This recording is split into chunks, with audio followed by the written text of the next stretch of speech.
get into all the exciting stuff that you're doing right now.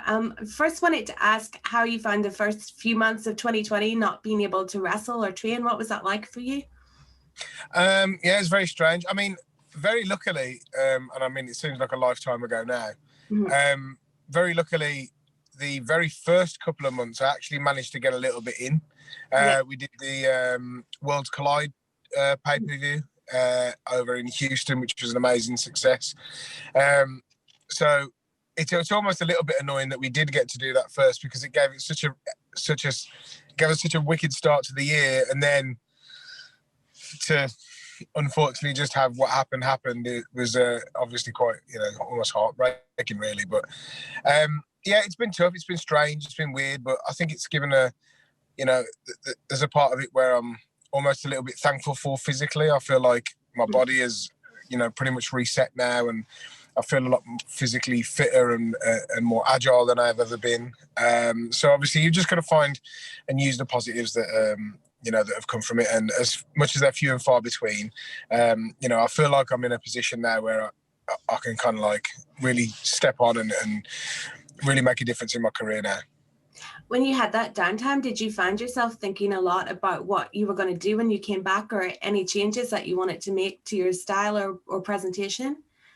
Yeah, I wanted to work I wanted to put some work in physically, on myself.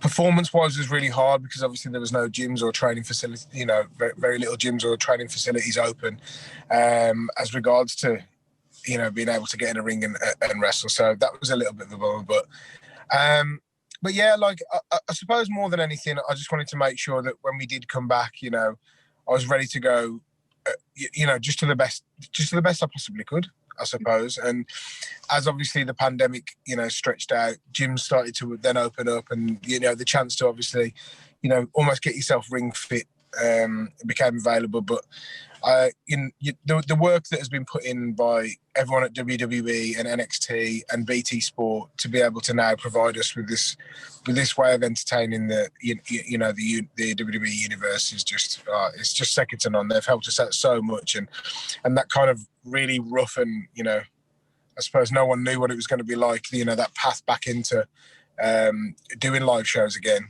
has been made a lot easier to take with the work that people have been putting in behind the scenes. When you got back in the ring, did you find any ring rust, and how were you affected by the no audience being there? As far as physically, it was agony. It was like the first ever training session that I ever went to. It's amazing how your body kind of adapts to to what it's been, the stresses and pressures that it's been put under, mentally as well as physically, I suppose. Like the preparation for a wrestling match mentally is sometimes so much important as the physical side of it. So but yeah, I was pretty achy after the first one, and then it just you kind of gradually just ease your body back into the very strange world of throwing yourself around on the ground for entertainment. Well, congratulations on making it to the finals of the Heritage Cup. Firstly, what was your reaction when you heard that they were doing this Heritage Cup with the British rounds rules? Yeah, it was. It's a massive thing to have. It's something that we've spoke about just in conversation. Just me and the boys, just being like, right, having this UK brand now, wouldn't it be cool if we could, do those little throwbacks to, the people who came before us and the people who kind of paved the way for us. And, you'll see it in a lot of the guys. There's certain aspects of what they do and how they do things, and certain little maneuvers or certain little moves that are, throwbacks to the wrestlers of those days gone past. And I mean, you'll be able to see it, when you look really hard. But now we've got this. I never ever thought we'd have something, that represents the tradition of British wrestling on this level. And just to be part of it was amazing. And now to be in the final is it's my chance to kind of stamp my name on that trophy and cement the legacy of Trent Seven. So yeah, very, very excited about it. How important do you think it is for NXT UK to try and lean on the history of British wrestling and maybe show the wider audience that Britain does have this history beyond what we've seen in the past couple of years? Yeah, definitely. I mean, you hit the nail on the head. It's incredibly important. It's not so. I don't think it's a. I don't think if you look at it as just a standalone product or a standalone tournament, I think it holds up obviously itself because it's something new. But I think we can't ever forget what came before us, and we can't ever forget that we need to tell that to the future generations of fans and wrestlers. I said this a couple of days ago in conversation. You look at things like the Dusty Cup. They have the Dusty Rhodes Tag Team Tournament in NXT over in America, and now we have the Heritage Cup here. And those are the things that the way I look at it is in 30, 40 years time. As much as the fans then are going to remember the likes of Dusty Rhodes, they need to be remembering the likes of Tyler Bate, Pete Dunne, Trent Seven. And that's how I kind of picture the difference that I can make by winning this Heritage Cup, or even just making sure that this Heritage Cup gets the absolute, most press or press kind of interaction that it can, because it's so important to be able to provide these new landmark tournaments and these landmark career defining moments that people 10, 20, 30 years down the line, they'll be competing for and looking back and going, oh my God, do you remember when Trent Seven won the first one? Or do you remember when Tyler Bate won the first UK Championship tournament and Pete Dunne was the longest reigning champion? You know what I mean? And I feel like that's just as important for me, making sure that in 30 years time they remember me as me remembering those legends that came 20, 30 years before me and living up to their expectation now. How different is it for you to plan for one of these tournament matches rather than a normal one fall match? It is a very different way of on the individual performance level. It is. You kind of think that you've got a slight advantage where you've got that kind of like that short 20-second break in the corner to kind of get yourself back together and kind of like have a little bit of an evaluation and set yourself up and kind of break down your match into the round style format. But there's also a case where there's no punches being pulled, no matter what level you're wrestling at in WWE. And in NXT UK, we hit as hard as anyone else on the, in the WWE universe. So sometimes that 20 seconds just goes by with you just trying to, get your vision and get your focus back, let alone being able to use those 20 seconds to, settle down and map out the next round. And so, yeah, it's very different. But it's like you said before, I think it gives fans something different to look at and a different way of, looking at how a wrestling match can happen.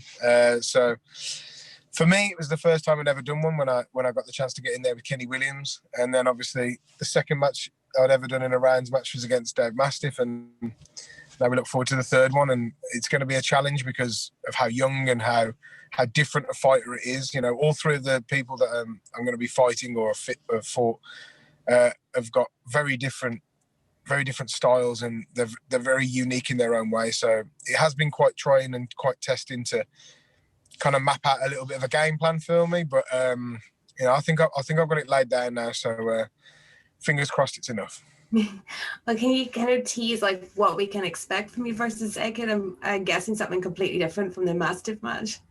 Yeah, very definitely. I think there's the definite weight difference is going to give me a little bit of an advantage, power and strength wise. Mm-hmm. But once again, that's going to be automatically matched by the speed that A-Kid's got and the wrestling background and the mixed martial arts background that he's got. That's something that I haven't got. I'm not, professionally trained in mixed martial arts, whereas A-Kid is. So I think it's just going to be a really, really cool battle of styles. And I think, I'm just going to try and make NXT UK and try and make, those people that paved the way for the Heritage Cup as happy as I possibly can. And I'm just going to give it everything that I've got. If everything was to open up again, would you see yourselves doing more in NXT UK? Has this period made you want to make it your home more than go back to the US? The one thing that I love about wrestling and the industry, and one of the things that motivated me so much about becoming a professional wrestler and doing it full time, is the ability to travel. Mm-hmm. The network gives us a chance to be in everyone's house and everyone's room or on everyone's smartphone or whatever, with the 24/7 access. But there just isn't anything like that live feel. And there isn't anything like being able to go from country to country or just even town to town, because every little batch of fans are different. They like different things, and they go crazy for different things. And sometimes things work and sometimes things don't.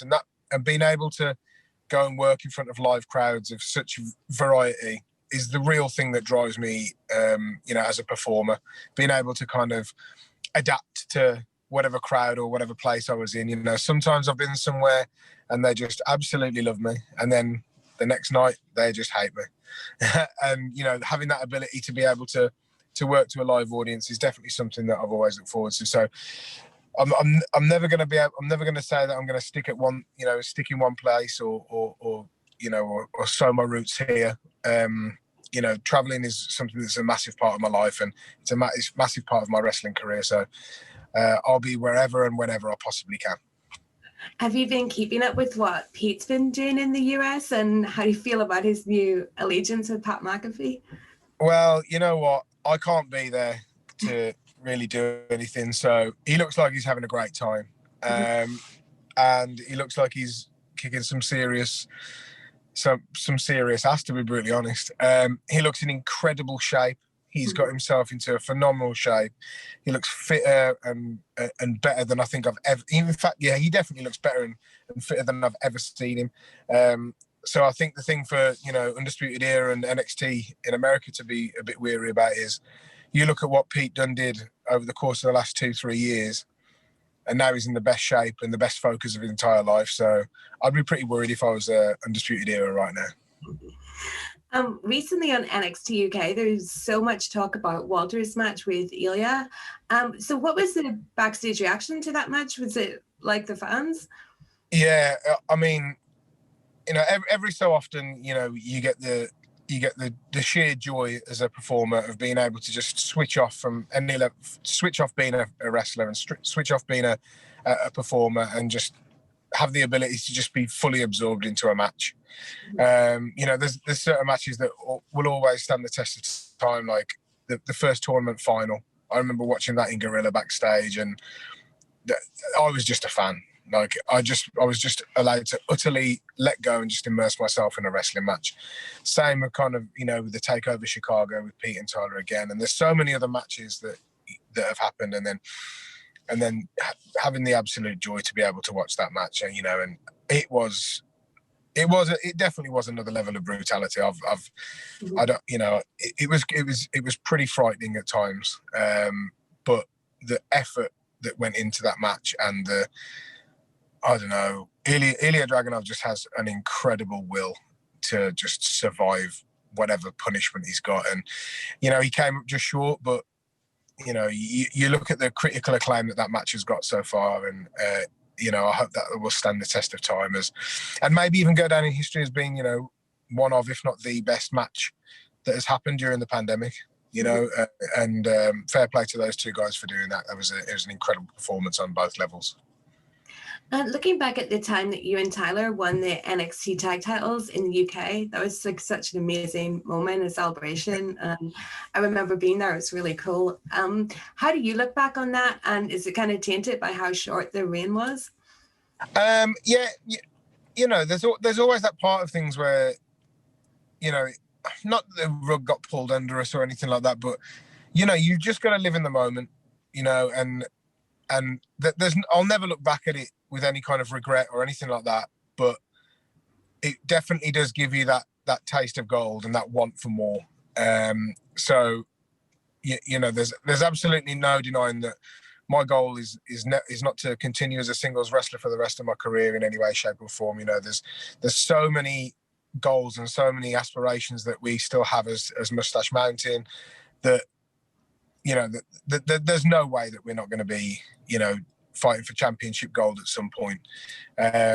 But yeah, it was an incredible day, an incredible moment. And I felt like, those are real career defining moments, and I'll always look back on it incredibly fondly as, the best moment of my career so far. But, you just have to look forward, and you have to look forward now. And it's the Heritage Cup is the next thing that's in, the next goal that I've got to kind of like tick off the list, and that next bit of silverware or gold that, that I can put to my own name. And, Yeah, I suppose one of the things that I'm going to definitely do, and thank you very much for bringing it up, is kind of maybe I'll watch that match again just before I go out there for that Heritage Cup final, just to get that big fight feel. And yeah, it's an incredible moment. But yeah, there'll be plenty more of those to come, I promise.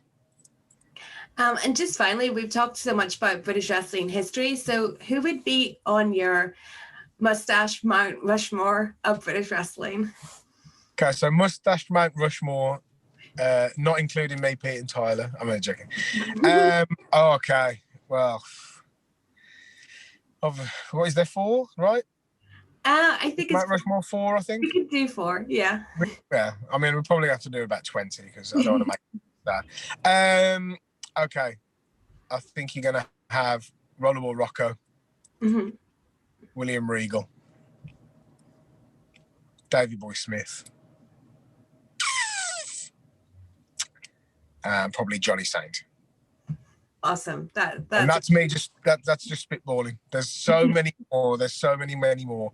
But I think my rap was, the 4 that spring to mind the most with the most clarity are those 4. That's awesome. Thank you so much, and really good luck in the Heritage Cup. Oh, thank you so much. It's been a pleasure.